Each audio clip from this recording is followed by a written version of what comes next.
আওয়ামী লীগ যদি ইলেকশন করতে পারে, but they will be the opposition. এত হিউজ অর্গানাইজেশন তাদের, ভোটের পার্সেন্টেজই তো 35 কমপক্ষে। আমরা তো বাকিরা সব মিলে অত পাবো না। আই সেড নো, এটা ঠিক হবে না। ডেমোক্রেসি মানে একটা ব্যালেন্স। বহুত্ববাদ কেন বলা হয়? মতের বহুত্ববাদ, তো প্রকাশের বহুত্ববাদ, সেটা করবে। আমরা সংখ্যানুপাতিকের পক্ষে ছিলাম, দেন উই চেঞ্জড। যখন প্রফেসর ইউনূস বললেন যে ইনক্লুসিভ ইলেকশন হবে, তার মানে আওয়ামী লীগ করবে। আওয়ামী লীগ যদি ইলেকশন করতে পারে, আওয়ামী লীগ ক্ষমতায় যেতে পারবে না, but they will be the opposition. এত হিউজ অর্গানাইজেশন তাদের, ভোটের পার্সেন্টেজই তো 35 কমপক্ষে। সেটা কমে নালে 30 হয়ে যায়, 25 হয়েছে। আমরা তো বাকিরা সব মিলে অত পাবো না। আই সেড নো, এটা ঠিক হবে না।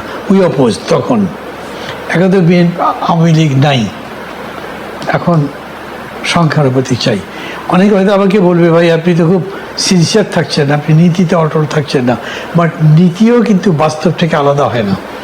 আমার বাস্তব যদি বলা যাবে এই পলিসি ফলো করলে আমার শত্রুরা জিতে যাবে, আমি করবো কেন সেটা? সেই বিবেচনা থেকে আমি বলছি যে আমরা নিশ্চয়ই এখন সাপোর্ট করি যে একটা সংখ্যানুপাতিক হওয়া উচিত।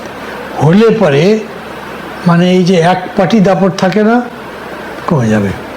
অলরেডি বিএনপির পক্ষ থেকে বলা হচ্ছে যে তারা 2/3 জিতবে। Why do you want 2/3? 2/3 result বাংলাদেশে ফ্যাসিজম শেষ পর্যন্ত।